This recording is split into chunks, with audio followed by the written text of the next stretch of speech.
లావణ్య అనే పేరు గురించి మనం తెలుసుకుందాం. హాయ్ అండి, నేను మీ రామకృష్ణ ఖాన్, ఆస్ట్రో న్యూమరాలజీ. అందరూ ఎలా ఉన్నారు?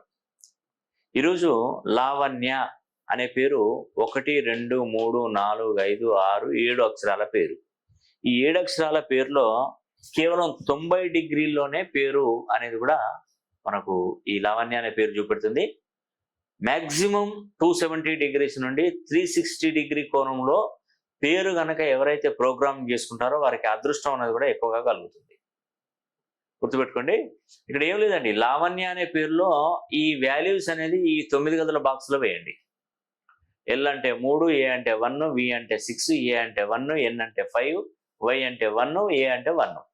3కి 3 వేసాము, 1కి 1 వేసాము, 6కి 6 వేసాము, 5కి 5 వేసాము. చూడండి, అన్నీ కూడా వచ్చేసాయి. ఫిల్ అయినటువంటి నంబర్లన్నీ కూడా పాజిటివ్గా ఉంటాయి, ఫిల్ కాని నంబర్లన్నీ కూడా నెగిటివ్గా ఉంటాయి. ఇక్కడ గమనించండి, ఫస్ట్ లావణ్య అనే అమ్మాయికి పేరు పెట్టుకున్నట్టు అమ్మాయికి వివాహం జరుగుతుంది అంటే 100% ఉంటుంది వివాహం. ఇక్కడ ఒకటి చూడండి, లావణ్య అనే పేరు పెట్టుకున్నటువంటి వారికి ఇక్కడ సంతానం అనే బాక్స్ రెండోది మైనస్గా ఉంది.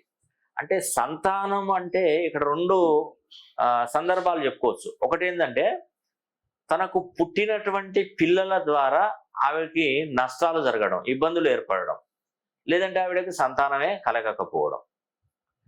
పుట్టినటువంటి సంతానంతోనే చాలా ఇబ్బందులు ఎదుర్కోవడం, వాళ్ళకి హాస్పిటల్లో తీసుకెళ్లడం, చూపెట్టడం, డబ్బులు వృధాగా ఖర్చు అయిపోవడం, ఇక్కడ మైనస్ చూపించడం. అంటే ఈ 2 మైనస్ ఉన్నదంటే ఈవిడకి సంతానమే లేదని మాత్రం అనుకోవద్దు, అంటే సమస్యలు ఉంటాయి అని దీనికి అర్థం. ఇక్కడ 3వ నంబర్ చూడండి. ఇంకొక విషయం ఏంటంటే, ఇప్పుడు లావణ్య చేసుకున్నటువంటి హస్బెండ్ ఉంటాడు కదా, భర్త, అతని పేరులో గనక ఈ 2వ నంబర్ ఫిల్ అయింది అనుకోండి, వారికి లావణ్య వాళ్ళ భర్త నంబర్ ఫిల్ అయింది అనుకోండి, 2వ నంబర్ ఫిల్ అయితే వాళ్ళకి సంతానం ఉన్నట్టే, ఇంకేం ప్రాబ్లం ఉండదు. అంటే ఒకటేనండి, సంతాన యోగ్యత అనేది కూడా భార్యాభర్తల బంధంతో ఏర్పడినటువంటిదే సంతానం. కాబట్టి ఇద్దరి పేర్లను గమనించాలి. ఈ ఒక్క విషయంలో మాత్రం, మిగతా అన్ని సేమే ఉంటాయండి, వేరువేరుగానే. ఇక్కడ గమనించండి. తర్వాత 3వ నంబర్ అనేది కూడా రిలేషన్షిప్ మెయింటైన్ చేస్తుంది అమ్మాయి, చాలా అద్భుతంగా ఉంది 3వ నంబరు. తర్వాత 5వ నంబరు సొంత గృహ నిర్మాణ యోగ్యత అనేది కూడా ఈ అమ్మాయికి ఉండే అవకాశాలు ఎక్కువగా ఉంటాయి. తర్వాత 6వ నంబర్ వచ్చేసి చదువును తెలియజేస్తుంది. అమ్మాయి బాగా చదువుకొని ఉంటుందని కూడా మనకు తెలియజేస్తుంది, కానీ చదువుకున్న దానికి ప్రతిఫలం పొందలేని పక్షంలో కూడా ఉండే అవకాశాలు ఉంటాయి. ఇక్కడ 7వ నంబరు ఖాళీగా ఉందండి, 4వ నంబరు ఖాళీగా ఉంది, 8వ నంబర్ ఖాళీగా ఉంది, 9వ నంబర్ కూడా ఖాళీగానే ఉంది. మరి 4వ నంబర్ ఏం తెలియజేస్తుంది? ఆర్థికమైనటువంటి రుణబాధలను తెలియజేస్తుంది. రుణబాధలు ఎక్కువగా ఉంటాయి 4వ నంబరు. 7వ నంబర్ ఏం తెలియజేస్తుంది? వ్యాపారంలో నష్టాలను తెలియజేస్తుంది.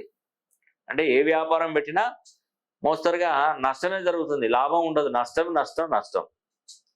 తర్వాత 8వ నంబర్ అనేది కుటుంబ కలహాలు, హెల్త్ ప్రాబ్లమ్స్ తెలియజేస్తుంది. 8వ నంబరు ఖాళీగా ఉంది ఇక్కడ, కాబట్టి కుటుంబ కలహాలు ఉంటాయి, ఆరోగ్య సమస్యలు కూడా ఈ లావణ్యకు ఉంటాయి.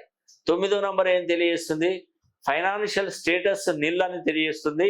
విదేశీ ప్రయాణాలు కూడా చేస్తే నష్టపోతారని తెలియజేస్తుంది. ఈ 2 కూడా 9వ నంబర్కు చెందినది. కాబట్టి ఇక్కడ అమ్మాయికి మొత్తానికి లావణ్య అనే పేరు పెట్టుకున్న వారికి కష్టాలే ఎక్కువగా చూపెడుతుంది పేరు మొత్తం మీద.